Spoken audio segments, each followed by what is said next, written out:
Assalamualaikum warahmatullahi wabarakatuh. Metode yang digunakan dalam pelajaran ini menggunakan metode ceramah, di mana belajar yang digunakan untuk menyampaikan pelajaran yang sesuai dengan tujuan pembelajaran. Model dan strategi pembelajaran menggunakan ekspositori, di mana strategi pembelajaran yang menekankan kepada proses penyampaian materi secara verbal dari seorang guru kepada sekelompok siswa dengan maksud agar siswa dapat menguasai materi pelajaran sesuai dengan tujuan yang telah ditentukan. Media pembelajaran menggunakan media cetak berupa buku, modul, dan papan tulis. Tujuan pembelajaran akidah akhlak adalah memberikan kemampuan dasar pada siswa tentang akidah Islam untuk mengembangkan kehidupan beragama Islam, menjadi muslim yang beriman dan bertakwa kepada Allah Subhanahu wa taala. Evaluasi pembelajaran akidah akhlak memerlukan beberapa tahapan seperti perencanaan, pelaksanaan, pengolahan hasil evaluasi, dan tindak lanjut hasil evaluasi. Selanjutnya dari tahapan-tahapan itulah bisa dilaksanakan evaluasi yang terencana yang baik.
Baiklah, Mbak akan melaksanakan satu-satu dulu ya. Dimas Fernando, Mbak. Muhammad Arif, Mbak. Andre Wijaya, Mbak. Luki Wisnu Saputra. Mbak. Nah, baiklah, di sini Mbak akan menjelaskan tentang cinta kepada Allah dan Rasul. Siapa yang tahu tentang cinta? Kita akan memulai dengan pengertian cinta dulu. Ada yang tahu? Cinta itu adalah rasa sayang. Bisa diartikan dengan rasa sayang, empati, atau keinginan untuk memiliki atau dimiliki. Nah, yang sudah ditanamkan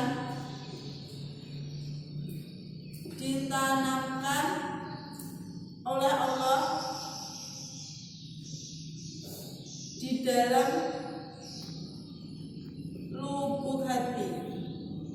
Jadi rasa cinta ini udah ada di setiap manusia, dan itu sudah diberikan, sudah kodratnya manusia untuk ada rasa cinta.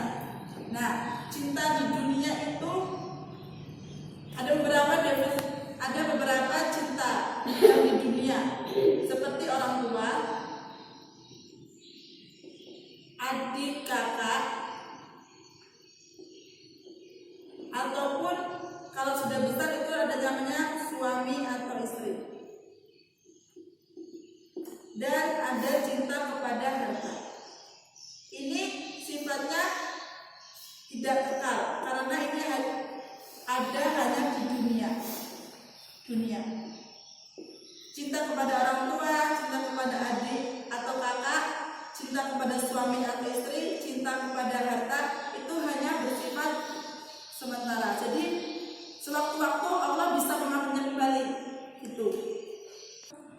Nah, jadi kita tidak boleh melebihi cinta kita kepada Allah atau kepada Rasulnya dengan mencintai ini orang tua, adik, kakak, atau suami, istri, atau harta. Jadi kita sebisa mungkin cinta kita kepada Allah dan Rasul itu tidak melebihi cinta kita kepada orang tua, adik, atau kakak, suami, atau istri, atau harta. Karena sewaktu-waktu Allah bisa mengambilnya dari genggaman kita. Orang tua kalau udah ini meninggal itu pasti udah tua itu pasti akan meninggal. Adik kakak kalau udah bersuami atau istri pasti akan meninggal kita. Suami istri itu kalau udah tua juga akan meninggal. Harta kita walaupun hari ini kaya, besok akan miskin kalau itu udah kehendak Allah. Nah, ciri utama yang beriman adalah maksudnya orang yang beriman kepada Allah yaitu rasa cinta yang dibuktikan dengan keteguhan iman dan ketabahan serta keikhlasan dalam menjalani segala ujian. Cinta kepada Allah harus dibuktikan dengan ketekunan melaksanakan ibadah, kerelaan berkorban harta benda, bahkan kalau perlu jiwa.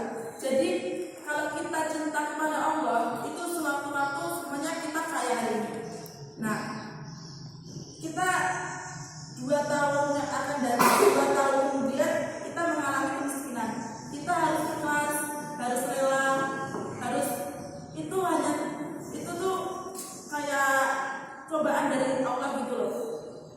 Jadi kamu jangan langsung jangan langsung putus asa. Itu kamu harus mengetahui bahwa itu ujian yang diberikan kepada Allah untuk kita.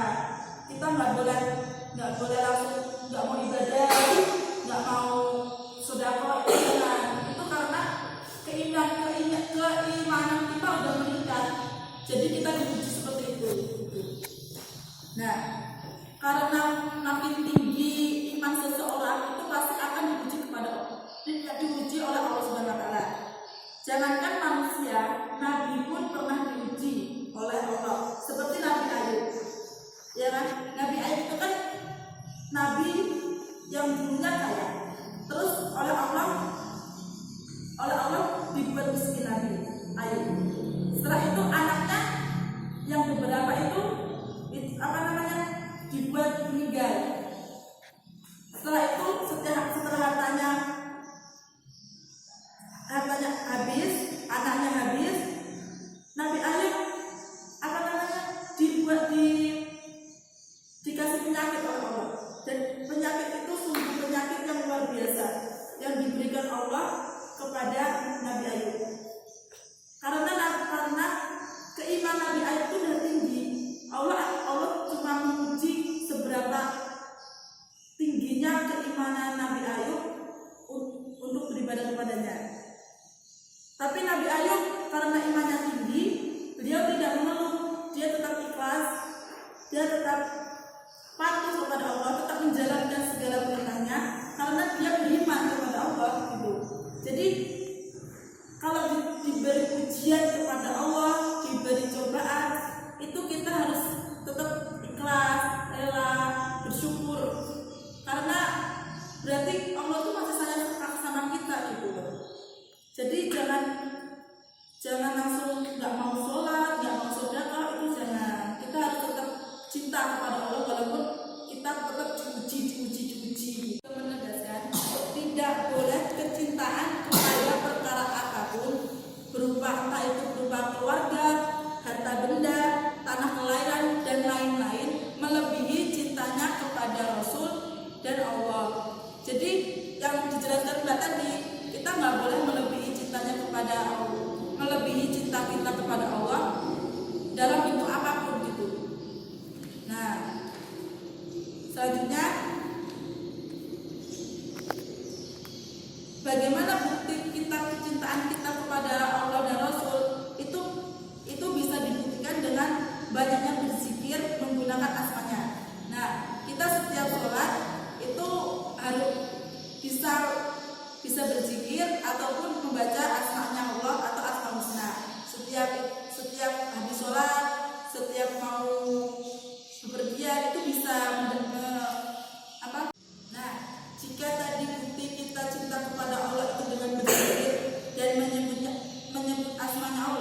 hadis itu akan menambah keimanan kita kepada Allah dan Rasul. Nah, ada pula keutamaan apabila kita mencintai Allah dan Rasul. Yang pertama itu cinta kepada Allah Ta'ala merupakan sebab masuk surga. Jadi kita kalau cinta kepada Allah, kepada Rasul, itu kita akan sedikit lebih bisa, maksudnya kita bisa masuk surga. Itu kita jalannya masuk surga itu karena kita cinta kepada Allah dan Rasul. Karena kan kalau kita sudah cinta kepada Rasul, sudah cinta kepada Allah, itu kita akan mengikuti perintahnya dan menjauhi larangannya. Kita bisa mengikuti sunnahnya Rasul, kita bisa menjauhi segala larangannya. Nah, yang kedua yaitu apabila kita mencintai Allah, pasti Allah juga mencintai kita gitu. Jadi kita nggak bertepuk sebelah tangan gitu loh. Kalau Allah cinta, kita cinta, berarti Allah juga cinta gitu. Yang ketiga yaitu hati akan hidup. Jadi hati itu tidak akan mati kalau kita selalu senantiasa menyebut nama Allah ataupun nama Rasul di hati kita. Kalau yang selanjutnya yaitu merasakan kelezatan dan kemanisan iman. Jadi kita bisa merasakan bagaimana lezatnya dan manisnya iman kita kalau kita mencintai Allah dan Rasul. Yang itu doa untuk menggapai cintanya. Kita selalu memanjatkan doa, itu doa kita akan selalu dijabah oleh Allah. Gitu. Itulah keutamaan cinta kepada Allah maupun Rasul. Baiklah, tadi Mbak sudah menjelaskan tentang cinta kepada Allah dan Rasul. Mbak di sini akan memberikan beberapa pertanyaan untuk mengetes seberapa jauh kalian bisa menangkap materi dari Mbak. Nah, pertanyaan yang pertama, bagaimana ciri iman kita bertambah? Siapa yang tahu apa terang? Saya Mbak. Ayo, Mas Dimas. Hati kita akan bergetar saat disebut nama Allah dan Rasul. Benar. Ciri utama iman kita bertambah itu hati kita akan bergetar saat disebut nama. Mbak udah menjelaskan tentang keutamaan kalau kita cinta kepada Allah dan Rasul. Nah, di sini Mbak akan bertanya, sebutkan satu saja keutamaan apabila kita mencintai Allah dan Rasul. Siapa yang bisa angkat tangan? Ayo, Sandre. Sebab masuk surga. Ya, salah satu keutamaan apabila kita mencintai Allah dan Rasul itu kita bisa masuk surga. Dengan kita secara otomatis kita selalu menjalankan perintahnya dan selalu menjauhi larangannya. Baik, di sini Mbak Rata cukup. Sebelum kita mengakhiri materi kali ini, sebaiknya kita berdoa dulu.